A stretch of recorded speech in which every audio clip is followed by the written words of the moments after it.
പ്രവാചകൻ യൂസുഫ് നബിയുടെ ചരിത്രം അധ്യായം 10. അങ്ങനെ ദിവസങ്ങൾ നീണ്ട യാത്രയ്ക്ക് ശേഷം ആ സഹോദരങ്ങൾ വീണ്ടും പിതാവിൻ്റെ അടുത്തെത്തി.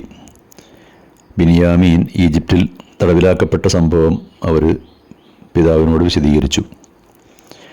പക്ഷേ ആ പിതാവിനെ അത് വിശ്വസിക്കാൻ കഴിഞ്ഞില്ല. മുമ്പ് യൂസുഫിൻ്റെ കാര്യത്തിലും ഇത്തരമൊരു കഥ കേട്ട അനുഭവം അദ്ദേഹത്തിനുണ്ടല്ലോ. തൻ്റെ മകൻ ബിനിയാമിൻ ഒരിക്കലും മോഷ്ടിക്കുകയില്ല എന്ന് അദ്ദേഹത്തിന് ഉറപ്പുണ്ടായിരുന്നു. മകൻ്റെ വേർപാടിൽ ദിവസങ്ങളോളം അദ്ദേഹം കരഞ്ഞ് അദ്ദേഹത്തിൻ്റെ കാഴ്ച നഷ്ടപ്പെട്ടു.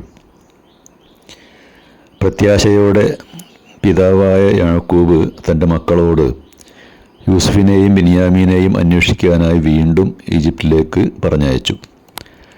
അങ്ങനെ അവർ വീണ്ടും കൊട്ടാരത്തിലെത്തി. ബിനിയാമിൻ്റെ കാര്യത്തിൽ തങ്ങളുടെ പിതാവിൻ്റെ അവസ്ഥയൊക്കെ അവർ യൂസുഫിൻ്റെ മുമ്പാകെ വളരെ സങ്കടത്തോടെ വിശദീകരിച്ചു. യൂസുഫ് അവരോട് ചോദിച്ചു, നിങ്ങൾ അവിവേകികളായിരുന്ന കാലത്ത് യൂസുഫിനോടും അവൻ്റെ സഹോദരനോടും എന്തൊക്കെ കടുങ്കൈകളാണ് ചെയ്തതെന്ന് നിങ്ങൾക്ക് ഓർമ്മയുണ്ടോ? അപ്പോൾ അവർ ചോദിച്ചു, താങ്കളാണോ യൂസുഫ്? അദ്ദേഹം പറഞ്ഞു, അതെ, ഞാനാണ് യൂസുഫ്. ഇതെൻ്റെ സഹോദരൻ ബിനിയാമീനാണ്. ദൈവം ഞങ്ങളോട് വലിയ ഔദാര്യം ചെയ്തിട്ടുണ്ട്. അവർ പറഞ്ഞു, തീർച്ചയായും ഞങ്ങൾ മഹാപാപികളായിരുന്നു, ഞങ്ങളോട് പൊറുക്കണം. യൂസുഫ് പറഞ്ഞു, ഇന്ന് നിങ്ങൾക്കെതിരെ യാതൊരു പ്രതികാര നടപടിയുമില്ല. ദൈവം നിങ്ങൾക്കെല്ലാം പുറത്തു വരട്ടെ. അങ്ങനെ യൂസുഫ് തൻ്റെ കമീസ് ജാക്കറ്റ് ഊരിയിട്ട് അവരുടെ കയ്യിൽ കൊടുത്തിട്ട് പറഞ്ഞു, സഹോദരങ്ങളെ, നിങ്ങൾ നാട്ടിലേക്ക് തിരിച്ചുപോയി ഇത് പിതാവിൻ്റെ മുഖത്തിടുക.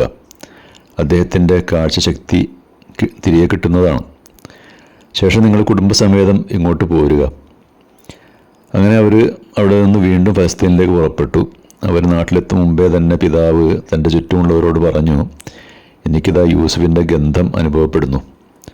പക്ഷേ വീട്ടുകാരത് അദ്ദേഹം പിച്ചും പേയും പറയുന്നതായിട്ടാണ് കണക്കാക്കിയത്. അങ്ങനെ യാത്രാസംഘം പിതാവിൻ്റെ അടുത്തെത്തി. യൂസുഫ് നിർദ്ദേശിച്ചതുപോലെ ആ കമീസ് പിതാവിൻ്റെ മുഖത്ത് വെച്ചു. ഉടൻ തന്നെ അദ്ദേഹത്തിന് കാഴ്ചശക്തി തിരിച്ചു കിട്ടി. പിതാവ് അവരോട് പറഞ്ഞു, നിങ്ങൾക്കറിയാത്ത പലതും ദൈവത്തിൽ നിന്ന് എനിക്കറിയാമെന്ന് ഞാൻ നിങ്ങളോട് പറഞ്ഞിരുന്നതാണല്ലോ. അവരപേക്ഷിച്ചു, പിതാവെ, ഞങ്ങളുടെ പാപങ്ങളൊക്കെ പുറത്തു കിട്ടാൻ വേണ്ടി താങ്കൾ പ്രാർത്ഥിക്കണം.